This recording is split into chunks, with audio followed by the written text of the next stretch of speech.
God, may the words of my mouth and the meditations of my heart be acceptable to you, our gracious God, our rock, my Redeemer. Amen. If you would like to turn to Esther, Esther is right after Nehemiah. It's in the Old Testament. It's after Nehemiah. It is right before Job. And it's in our Bibles, Protestant Bibles, it's in the wisdom literature. You know, Job and Psalms and Proverbs and Ecclesiastes. That's where Esther is. Esther is, well, she's a Jew. She's in, her family was taken into captivity into Babylon, and now the Babylonians are gone, and we got the Persians in charge. So there's a new king. I want you to, we're going to have fun with this, because this is what, there's not a lot of stuff in the Old Testament you can have fun with, but Esther's one of those that's written that way. Esther, it justifies the celebration of Purim. Purim is the Jewish, like I mentioned earlier, it's a Jewish holiday. It celebrates their invincibility, their indestructibility as a people, how they've gone through all this stuff and they still survive. It came out of the exile, the festival did, and not from Moses or from Jerusalem. It came out of the exile. And Purim, it's plural for pur, which is throwing in the dice. You know, they cast lots. And that's what the festival is, because Haman cast lots to come up with the date for the destruction. And the disciples cast lots for choosing who would replace Judas. So that's the way it works. They had qualified candidates, and they threw the dice, selected whoever puts it in the dice. So, now, this is a story of great excess, great fun. It is meant to be funny. It's like, here you go. It's like dressing Hitler up in drag and having him sing Somewhere Over the Rainbow. Now, that's funny until you think about it and you go, no, that's really not, there's nothing funny about that guy. But it's kind of in that vein that Esther's written. We have a people that have been maligned and put down, and this is a story where they get even. And but again, it's excess. Everything is, the first, does anybody know the story of Esther? If we can kind of go through it, you can help me tell it. It doesn't take very long. So we got a lot of people that know it. Oh, thank you.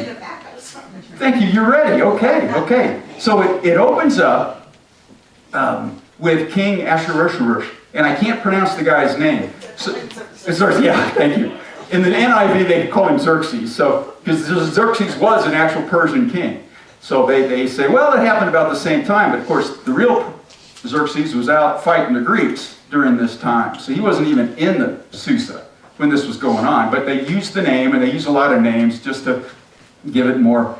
Well, and they use numbers too. They use 7 units, 7 wise men. You know, 7's a holy number, so they're using these so they can help tell the story.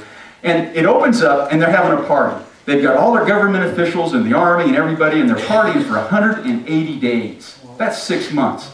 Now, how could government work if they were partying for 180 days? Well, yeah, I guess that's not so unusual.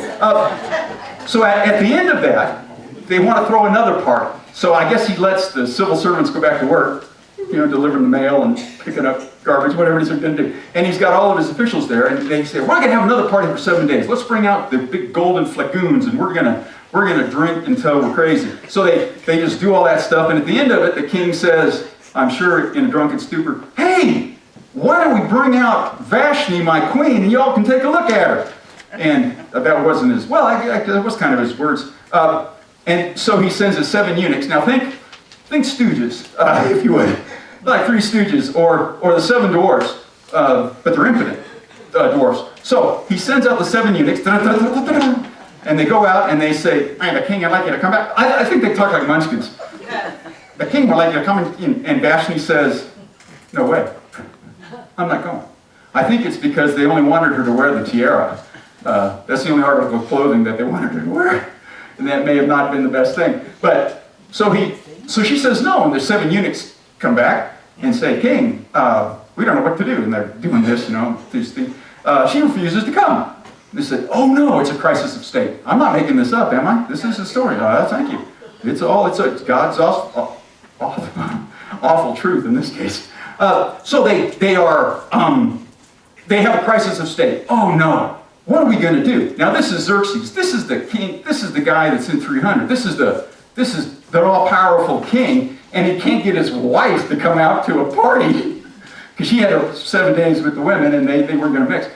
And he can't get her to come. So it's a crisis of state. But what would happen if every wife refused the invitation, the command of her husband? The kingdom would fall apart. And that's these 7 wise guys, the wise men, or whatever they were. Lawyers. Oh, that's what they were, the lawyers. It's always good when you have a dispute with your family to call them lawyers, instead of just going and asking her, well, what's the problem here? You know, I'll send these impotent guys to come over and ask what the issue is. It shows, and the Jews are just poking at this king, you know, you're 7 times impotent, da-da-da-da-da. So, where were we? Oh, they said no, and so they had to write an edict. They said, king guy, there has to be an edict that's going to go out, it'll go to every home. So they put on the Pony Express, and it said, that's what it says. And so they ran out in every home, 127 provinces. Of course, the real King Xerxes only had about 30, but that's okay. This is excess. It's meant to be that way, elaborate. Everything is blown out of proportion. So then it says, every male is going to be the king of their own castle. You know, that we got to say that in writing. So that's out there. So that took care of that. But what do you do with Vashti now? Well, the real Xerxes only had 1 wife the whole time, so. But this is a story. So Vashti is Vamoose, you know, she's out of there. So we got to come up with a new bride, a new queen, right? What are we going to do? So the eunuchs, I guess it's the eunuchs who decide, let's have a beauty pageant. Let's get all the virgins, we'll bring them in, a whole year's worth. They're going to put on like Revlon body cream for 1 year, and then they're going to soak them in olive oil and marinate them, or whatever they're going to do for the other year. So they're all going to be slicked up and ready to go. And I'm not making this up. It's a good thing. Maybe a little bit. I'm adding just a little bit to it. But this is Joe, you're supposed to, because this is a fun thing, right? Because they get even at the end. More than even. You laugh till you cry, in their case. If you're reading this after World War II, you would laugh till you cry. So, they have this parade of the virgins, and guess who wins? It's Esther.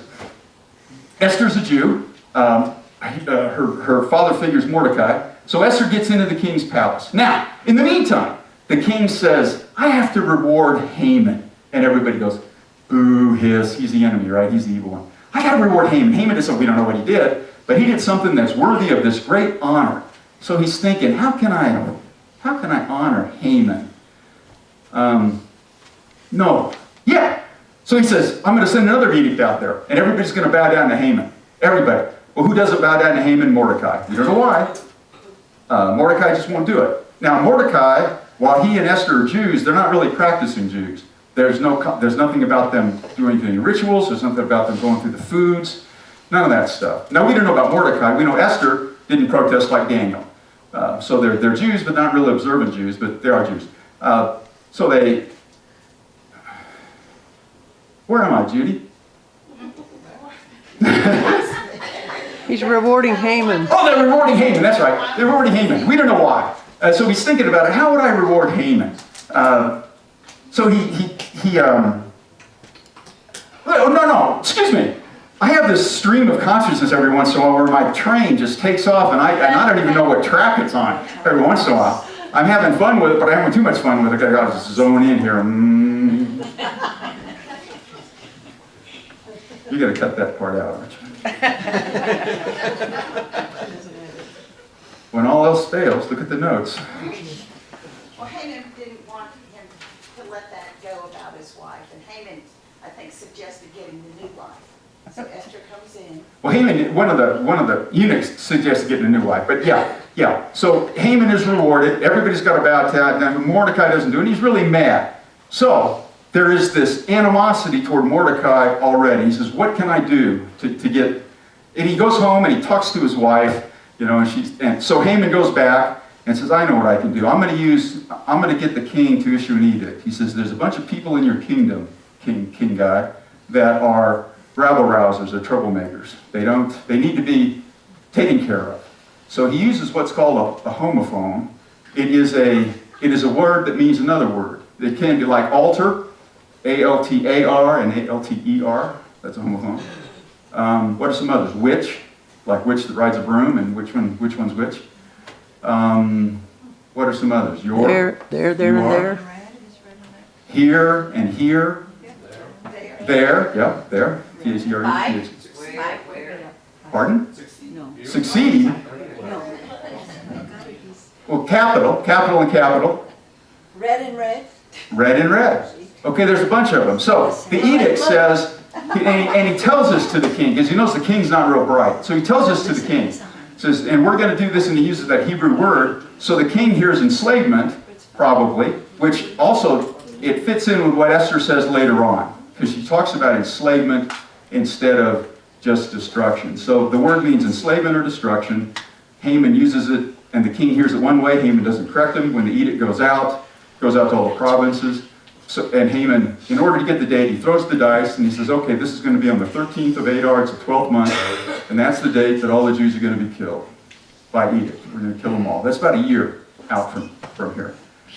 So this is what Mordecai gets a hold of, and he hears this, and he reads it, and he sees the word as destruction and not enslavement. Enslavement's bad enough, but it's their destruction. So he puts on the sackcloth and ashes. That's when we get to chapter 4. Now Esther decides that she's going to have a party.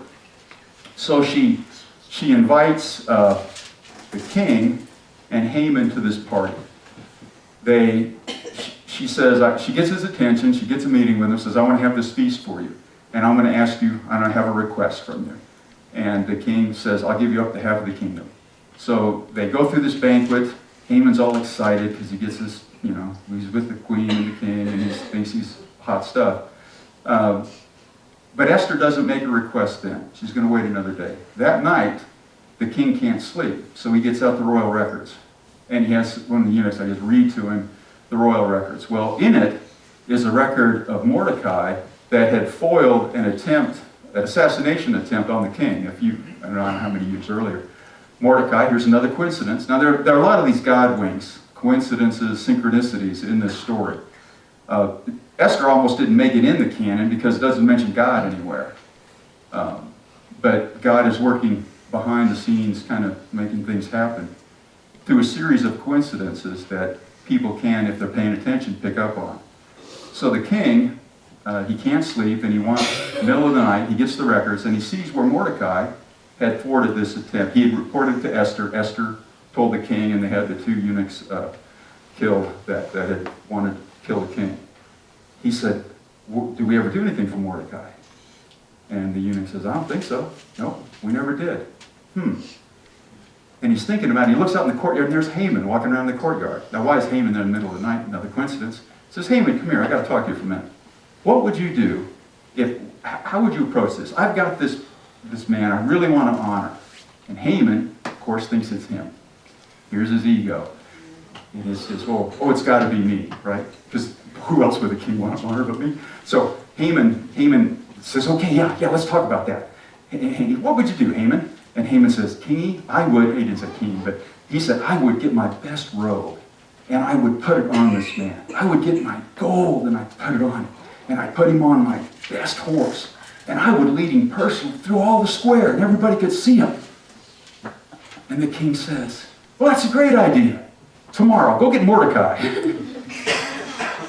and lead him around like that. So Haman, I guess the next morning he goes and he gets Mordecai and he leads him around and he goes back home and he throws himself on his couch and he pouts against the wall.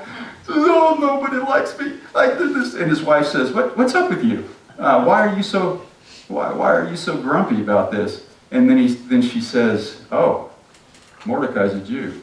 You're in trouble. You are in trouble. They are invincible. God is on their side. There's the truth of the story. God is on the side of the oppressed, the Jews, the underdog. God is a God of reversals. So you can sense that the family and friends are kind of distancing themselves. Haman, in discussing how he was going to kill Mordecai, set up a pole in his backyard, 75 foot tall, that he was going to impale Mordecai on. So you can see it. I don't know how you're going to get him up there, but crane or whatever. But anyway, it's all in excess, right? So it's got this big pole, and It's out there. So everybody can see it because it's the biggest thing in the kingdom. You know, it's the tallest thing in the kingdom, in the citadel of Susa. So that's sitting out there the whole time. So the next night, so coincidence, the king couldn't sleep. He reads. The next night they have the party, and Esther is able to approach the king and say, "Why are you wanting to destroy my people? Why are you wanting to kill me?" He said, "What do you mean?" And then she explains she's a Jew, and that you've issued this order that says we're going to be killed. And he says, "Well, who's the wicked man that would write this thing up?" He's right there. And Haman, I'm sure he spit out his olives, and he just went crazy. So I made that part up.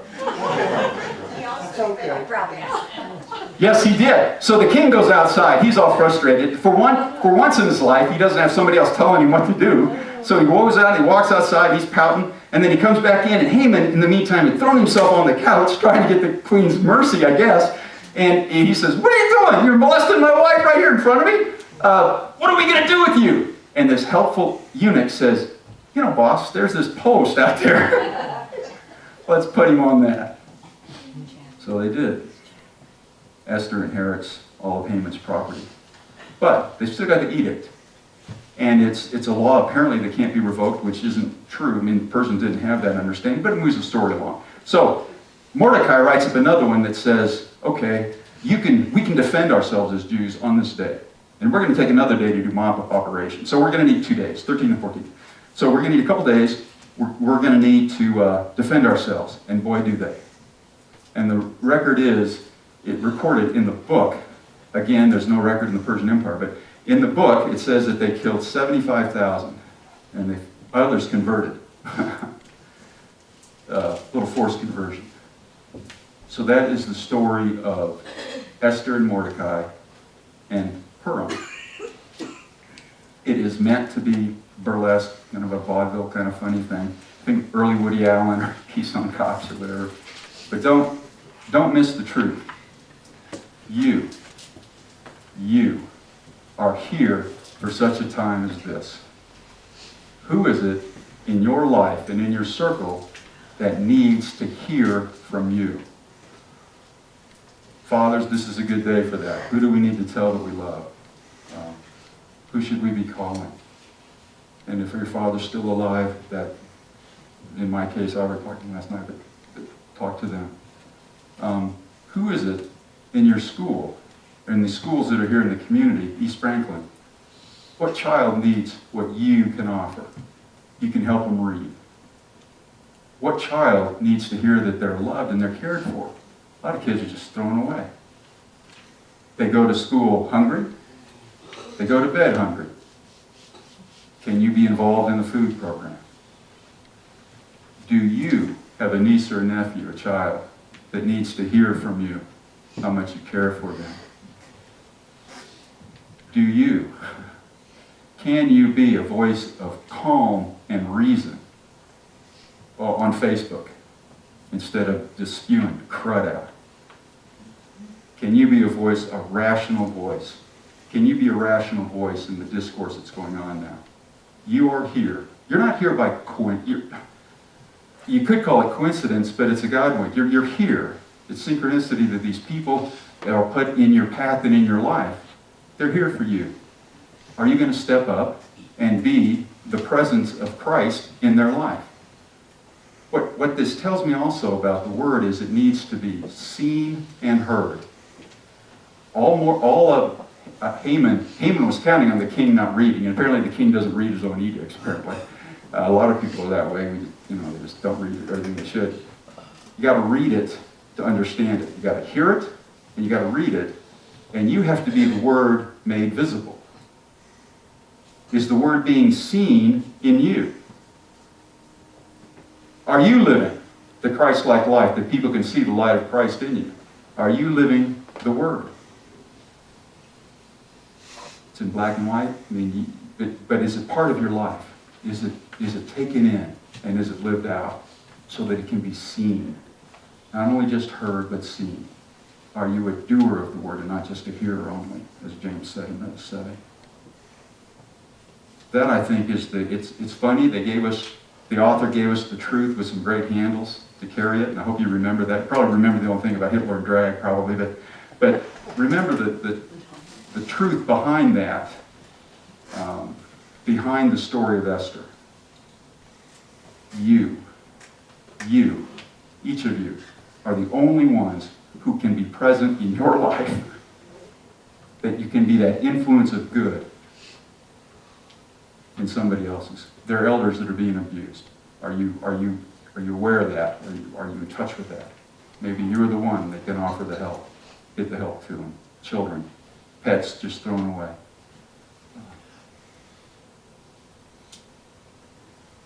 Are you more than just a hearer? Can the word be seen in